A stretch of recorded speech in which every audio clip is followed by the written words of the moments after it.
Senua finds a unique courage to keep pushing forwards on her quest, no matter what. She sees the world differently to those around her and faces challenges others would avoid. When driven so strongly by one powerful purpose, she will do anything to rid the world of the darkness. This is her life's mission, and she will not stop until she fulfills her quest. My name is Eddie, and I have lived with psychosis for most of my life. To me, psychosis means living in a different reality, reality that isn't shared with other people. Often living with psychosis is dark and miserable. While experiencing psychosis, I've got to hear the voice of God, the opposite, seen and spoken with angels, and been to hell itself. Recovery college and peer support really did turn my life around. I thought I would never get better, and yet here I am.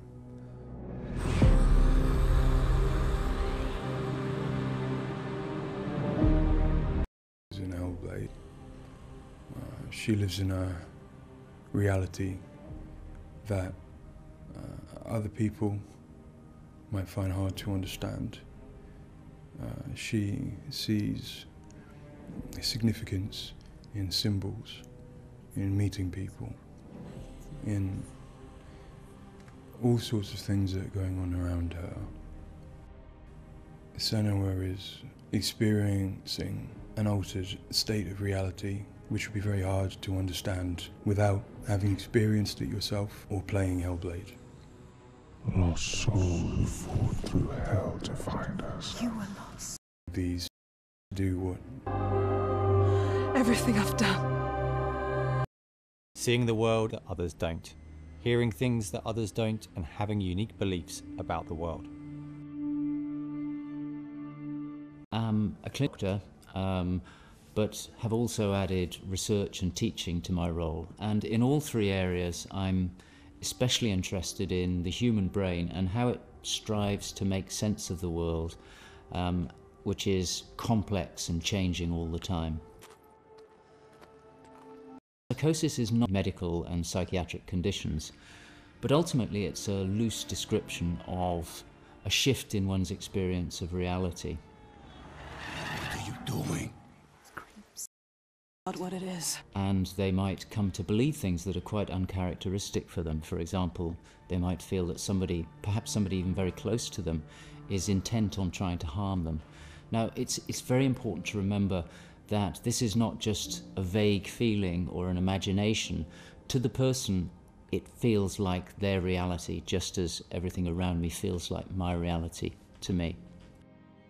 I, like many people, feel that in order to even begin to understand psychosis, we have to start with thinking about how the brain works in general, how it makes sense of the world around it. And when we do that, we're repeatedly confronted with evidence that actually it doesn't just rely on the evidence of our senses, but it actually relies on what it already knows, on its predictions, its anticipations, and its expectations.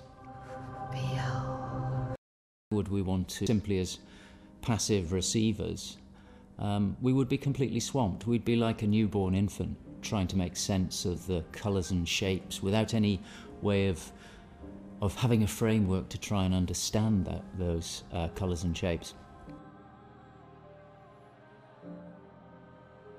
Our sense and make imposing patterns and expectations, then it would be like trying to assemble a multi-dimensional jigsaw without knowing what the picture was on the box. Is an organ that we are confronted with a feeling of uncertainty, of anxiety, of distress, even of fear. And probably evolution. Many of them come from our earliest experiences as babies, trying to make sense of this new world that we're born into. Many come from our early childhood experiences, from what we learn from others and how we interact with others, from our parents, our teachers, our friends.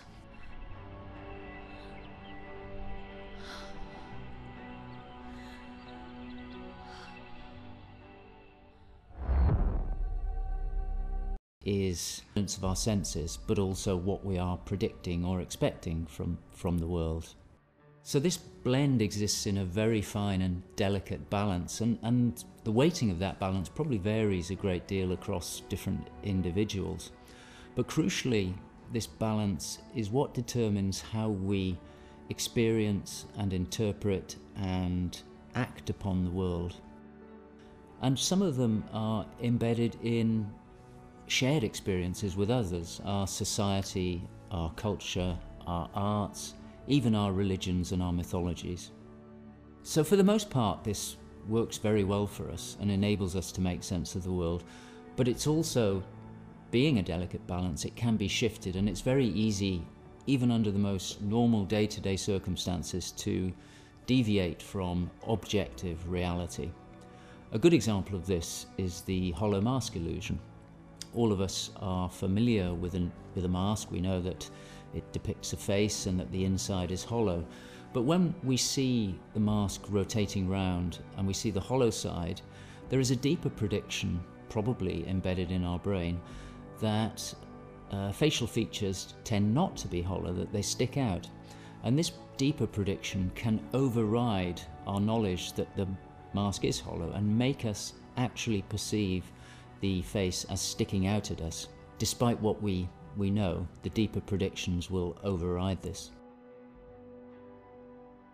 So for me and many in my field, perceptual illusions like this, which are very common, are really interesting because they tell us something fundamentally about how the brain is making sense of reality using its predictions. It's a very interesting experience of an altered internal construction of one's reality. And it seems feasible that this is dependent upon this balance I've talked about between predictions and evidence. And it is probably the case that some people tend to weight their predictions more heavily. This, in many circumstances, is advantageous because it means that they can discern patterns and associations that perhaps other people can't. But if that balance was shifted further by different circumstances, then it may well be that they begin to construct a reality that doesn't accord with the world around them. What might cause that shift? Well, a number of things. It could be caused by stress, sleep deprivation. It could be caused by illness, neurochemical disturbances. It's also the case that our experience will change how we predict things. So a very profound experience, for example, of trauma, could powerfully change the way in which we make predictions about the world and shift us from this delicate balance into a state of psychosis. People couldn't in it. Her father was abusive and he accused her of being the cause of evil and darkness.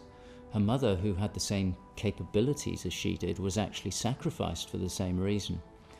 And in addition, her village was attacked by Vikings and her lover was brutally killed. And it's possible that all of these traumas would act on her natural tendencies to topple her into this psychotic experience that is depicted in Hellblade. With every defeat, the dark rot will grow and soon it will take her soul.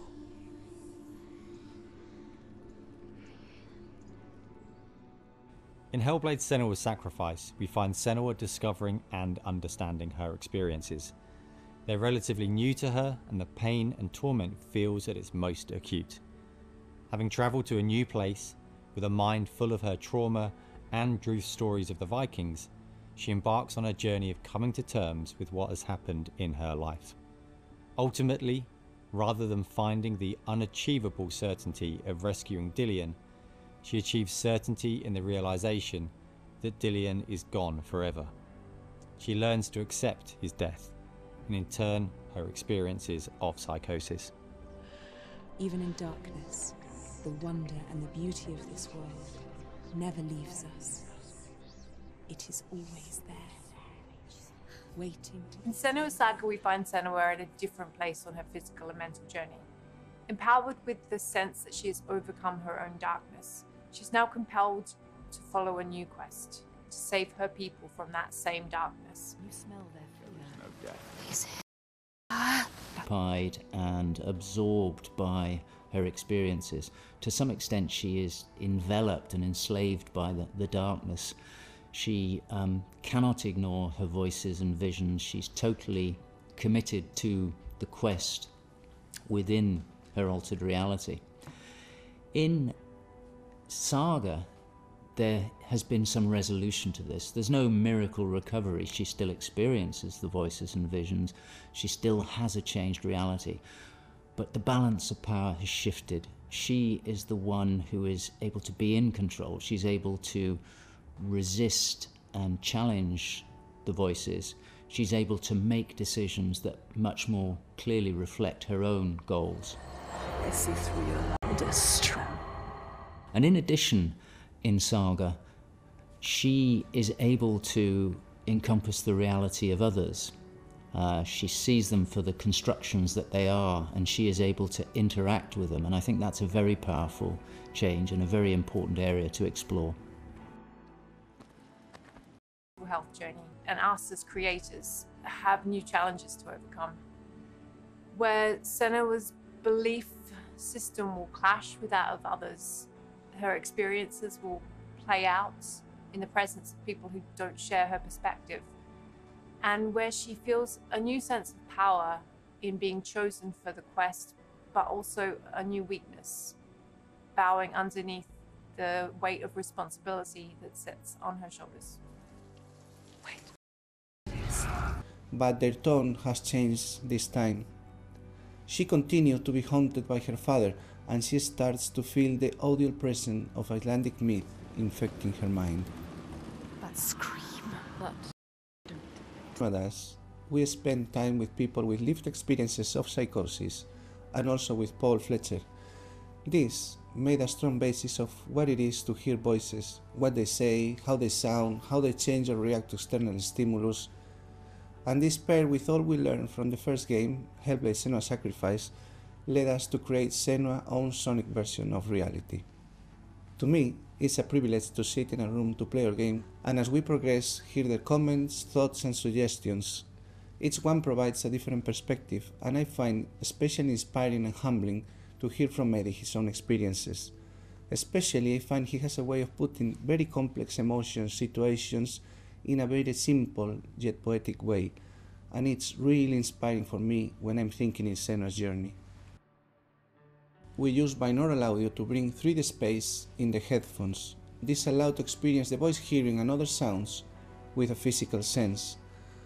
Also extremely important is the performance of the voices, and for that we have been collaborating with Helen and Abby, our Furies. They are the most prominent voices of Senua. The way we perform is important as well, allowing for freedom, movement, creative input from Helen and Abby, and also important to have with them conversation and spend time talking about the journey of our character.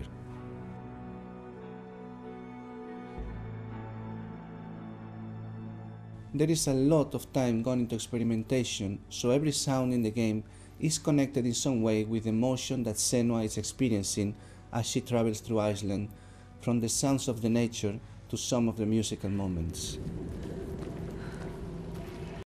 I find that for reality and going on a journey with her, I hope our players will understand better how people experience reality different, and in doing so, I feel we break those walls that keep us distant and lonely. For Saga, it was real lived experiences. It was then a case of thinking about how Senua's world and reality might look when faced with these types of examples. This would have been impossible without Paul Fletcher and amazing people like Eddie and Kathy, who've been so open and honest about what they have been and do go through on a day-to-day basis. I think it takes real strength to be able to talk about such personal things to a new group of people. On the visual side, we have lent into things like repeating fractal geometry shapes, cymatic patterns, with lighting and post-processing changes to all help reflect the current feelings of Senua. And hopefully, when combined with the audio and gameplay, the player will get a sense of what we are aiming to achieve. Her experiences. In Saga, we're telling a more nuanced story of the next step on her journey. One where she has found a greater balance, but where her experiences are just as strong. Where rather than being a victim to her experiences of psychosis, she is driven by them on a path that only she sees. Bringing sin with you. The gods cannot be killed. One thing that I find very exciting in Saga is that there's an attempt to explore something that is really neglected in my field, which is the experience of a dual reality that some people have. People who have had senua's types of experience have spoken to me about this feeling that they have their own reality, but they also recognize the reality that others experience, and it can be very confusing, it can be disorientating. And it's exciting to me that the game contains an explicit attempt to portray this experience of dual realities, and I think it'll be very interesting to see how people respond to that. It's amazing what has been done and what's been portrayed. I think it's really difficult to turn words into what other people might be seeing, but I think I'm always blown away by what Ninja Theory come up with for their games, and I'm really stunned at the quality of, you know, the things that she sees and the sounds of the voices that she has. I think they're pretty realistic. She's getting closer. I think it brings to life a little bit of what it's like to have psychosis, and I think hopefully people will learn from it. Now I'm working as a peer support worker, and what that means is that in my case, in the job that I have in my role, it means that I go to see my people, to see my peers. We talk about how things have been. The way that Hellblade has captured the experience of psychosis is nothing like I've ever seen before, in terms of its realism, in terms of its fairness to people like me.